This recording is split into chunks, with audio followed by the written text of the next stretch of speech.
Yo la team, j'espère que vous allez bien, que vous avez passé une excellente journée. On se retrouve aujourd'hui pour une nouvelle vidéo de pronostic, forcément 100% Liga, avec la 19e journée. Juste avant de parler pronos, forcément l'équipe, on est le 1er janvier 2024. Je vous souhaite à tous et à toutes une excellente année 2024. La priorité, c'est forcément la santé. Mais nous, sur cette chaîne YouTube, on va essayer de se perfectionner. On va essayer d'être encore un meilleur pronostiqueur que l'année 2023 et on aura un programme complètement dingue avec la CAN qui arrive dans quelques jours. Il y aura les Jeux Olympiques, il y aura l'Euro, il y aura forcément le petit quotidien, les championnats, la Ligue des Champions, la Ligue Europa, toutes les Coupes d'Europe. Vous l'aurez compris, on va vivre une année 2024 de folie. Donc n'hésite pas à t'abonner si tu ne l'es pas encore et n'hésite pas à mettre ton plus beau pouce bleu sur cette vidéo pour le référencement.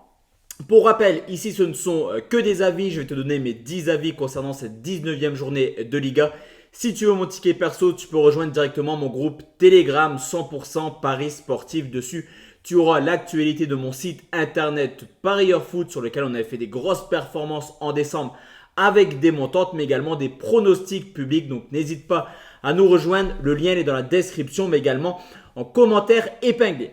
On commence tout de suite les 10 avis Liga par Retafe qui reçoit le Rayo Vallecano, une équipe de Retafe qui est invaincue à domicile cette année, qui possède la meilleure défense avec seulement 4 petits buts encaissés. Cependant, offensivement, ce n'est pas forcément une dinguerie car avec une moyenne de 1,6 buts, Retafe est tout simplement l'une des équipes les moins prolifiques du championnat à domicile, mais ça reste une équipe plutôt en forme avec une seule défaite sur les 12 dernières rencontres. Certes, le Rayo Vallecano est plutôt une équipe assez accrocheuse, on le voit également, c'est une équipe qui encaisse très peu de buts, 8 en 9 déplacements, mais c'est également une équipe assez en méforme qui n'a plus remporté le moindre match depuis maintenant 8 rencontres, donc on va sécuriser tranquillement avec Retafe ou nul et moins de 3,5, c'est coté à 1,60. La Real Sociedad qui reçoit Alaves, futur adversaire du Paris Saint-Germain en Ligue des Champions. Je pense que la Real Sociedad, c'est vraiment une équipe à prendre au sérieux car mis à part un faux pas à domicile contre le FC Barcelone, le parcours il est quasiment parfait avec 5 victoires, 3 nuls pour seulement une petite défaite. Son adversaire du jour, Alaves, reste un club qui lutte contre le maintien et qui galère clairement contre les Cadors depuis le début de saison. On l'a vu, il y a eu 9 rencontres contre le top 10. Une victoire, un nul pour déjà cette défaite. Donc si la Sociedad a des ambitions de terminer dans le top 4, ça doit gagner contre des équipes comme Alaves. Victoire de la Sociedad, c'est coté à 1,53. Valence contre Villarreal, deux équipes qui font un début de saison assez décevant. C'est le 10e qui reçoit le 13e. Là aussi, on a une équipe de Valence qui est tout simplement la meilleure défense à domicile avec comme Retafe seulement 4 petits buts encaissés. Du côté de Villarreal, c'est un petit peu différent. C'est une équipe très prolifique avec une moyenne de 3,4 buts marqués. Et même si Valence encaisse très peu, je pense que Villarreal est capable de venir marquer un petit but du côté de Valence. D'ailleurs, historiquement, ça fait plus de 30 ans qu'on n'a plus eu de 0-0 entre ces deux clubs et également deux équipes qui auront l'ambition de très bien commencer 2024 car s'ils ont là aussi des ambitions européennes, il va falloir enchaîner les belles performances. Je vais prendre les deux marques à 1,77. Grenade contre Cadix, là par contre c'est un duel de bas de classement entre le 19e et le 17e, deux clubs dans une forme totalement différente. Du côté de Grenade, il faut remonter au 26 août pour retrouver trace d'une victoire, alors que pour Cadix actuellement ça tourne plutôt bien. Il y a quand même 5 matchs nuls de suite. Ils ont également 7 points d'avance sur Grenade, donc il y a la possibilité de prendre 10 points d'avance sur une équipe qui joue exactement les mêmes objectifs que Cadix. Donc sur ce coup, je vais plutôt partir sur la forme et vous proposer le nul ou Cadix coté à 1,54, même si Cadix n'a toujours pas remporté le moindre match à l'extérieur. Grenade seulement une victoire à domicile, donc nul ou Cadix à 1,54. Le Celta Vigo reçoit le Betis Séville, généralement très performant à domicile. Il y a une seule victoire cette année pour le Celta à domicile et ils sont plus que jamais menacés par une relégation. Là aussi, c'est la moitié du championnat. Ils sont tout simplement dans la zone rouge, alors que pour le Betis Séville, la saison pour l'instant elle est plutôt correcte, surtout contre les clubs de deuxième zone. Il y a eu 2 défaites cette année contre Bilbao et le Barça. Contre les équipes hors du top 10, le Betis Séville est tout simplement invaincu, donc je vais mettre un avantage au Betis tout simplement en vous proposant nul ou Betis très bien coté à 1,49. Le Real Madrid reçoit Mallorca malgré une cascade de blessés. Le Real performe toujours depuis le début de saison, 45 points pris en 18 matchs et seulement là aussi 4 petits buts encaissés à domicile. Alors forcément, au vu des absents, On ne s'attend pas à avoir beaucoup de buts du côté du Real Madrid, surtout que cette équipe de Mallorca, elle est plutôt accrocheuse à l'extérieur. On l'avait vu à l'Atlético Madrid ou à la Sociedad.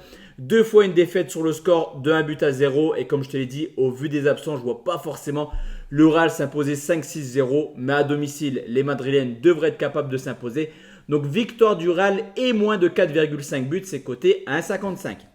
Le choc de cette journée va se jouer à Gérone qui reçoit l'Atlético de Madrid à mi-saison. Gérone compte tout de même 10 points d'avance sur Bilbao. Et là aussi, ils sont plus que jamais concurrents à aller chercher une place en Ligue des Champions. Et pourquoi pas le titre, car ils sont tout simplement égalité avec le Real Madrid. Alors ça reste une équipe de Gérone qui à domicile est plutôt performante. 7 victoires, 1 nul, 1 défaite et une moyenne de 2 buts par match. Alors que du côté de l'Atlético, certes, il y a du mieux offensivement par rapport aux années précédentes, mais il y a une stat plutôt intéressante, c'est qu'il y a eu 3 déplacements contre des clubs hors du top 10.